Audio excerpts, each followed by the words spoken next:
Et suite du reportage sur les dangers des téléphones cellulaires. Quoi faire pour savoir si votre téléphone sert à vous surveiller?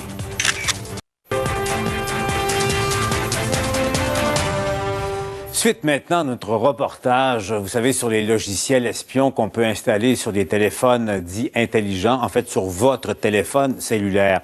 Vous avez été très nombreux à vous poser la question, comment savoir au fond si un mouchard a été installé sur votre appareil? Richard Olivier nous montre ce soir que la question est simple, mais que la réponse l'est cependant malheureusement beaucoup moins.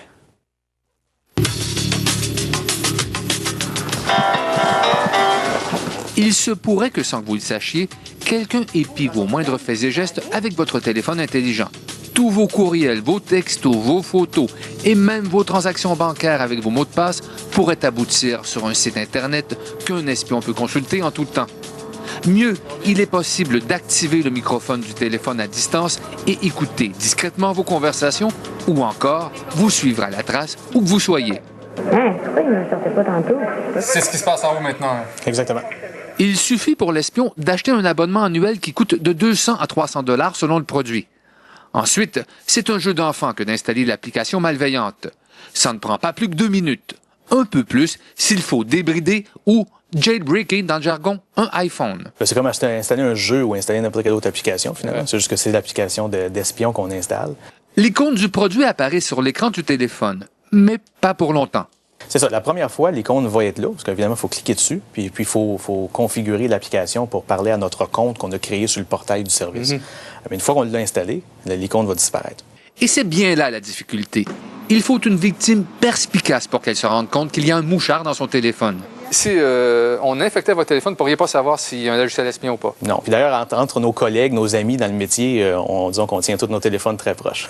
Premièrement, posez-vous des questions si vous défoncez votre forfait de données sans raison. Mais l'espion peut déjouer cette difficulté en utilisant uniquement les réseaux Wi-Fi. Si on est à l'extérieur, on n'est pas à la maison, il ne voit pas de réseau sans fil, il va tout accumuler. Et puis quand on va arriver à la maison, il va tout envoyer. Autre indice, des informations uniquement disponibles dans votre téléphone, comme par exemple des photos, commencent à circuler ailleurs. Il faut alors se poser des questions. Moi, dans mon cas, si ce serait moi que mon téléphone se ferait faire ça me prendrait quand même beaucoup de temps à le réaliser parce qu'il faut que les fils se touchent. Il faut que tu connectes les événements pour dire, là, je me semble qu'il y a quelque chose de bizarre.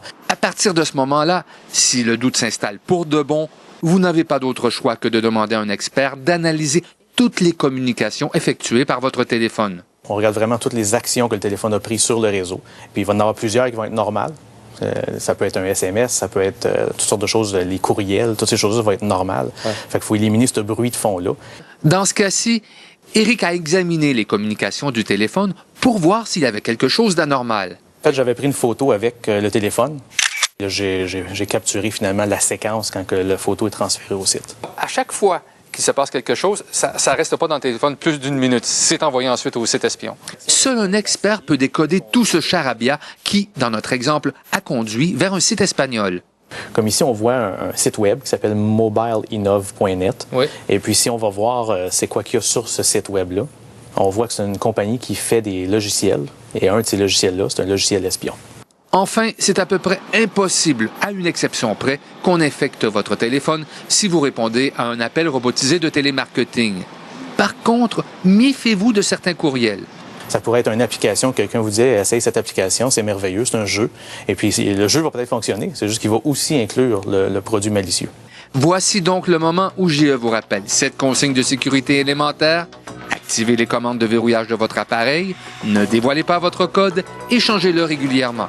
Il faut encore se méfier de cette technologie-là. Ça révèle beaucoup de choses sur nous et, comme pour l'ordinateur, il faut aussi adopter des comportements plus sécuritaires. Absolument. Et puis si on est à risque, il faut réaliser que peut-être il faut éteindre nos appareils ou peut-être il faut utiliser un téléphone pas intelligent. Un mot pour vous dire qu'il y a aussi une solution assez simple si vous doutez de quoi que ce soit. C'est douloureux cependant, comme on dit, mais efficace. En fait, on va réinitialiser votre téléphone. Vous perdrez peut-être toutes vos données, des applications, mais vous aurez aussi la conscience tranquille si vous le voulez.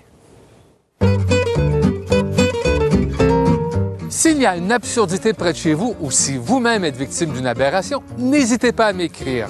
Ça me fera plaisir de la partager avec vous. J'en profite moi aussi pour vous rappeler que si vous avez des commentaires ou de l'information à nous transmettre, faites-le sans tarder, soit par courriel à je@commercialtva.ca ou encore au numéro de téléphone suivant, le 1-888-822-5353, c'est sans frais, ou encore en tout temps sur notre compte Twitter, ou encore notre page Facebook.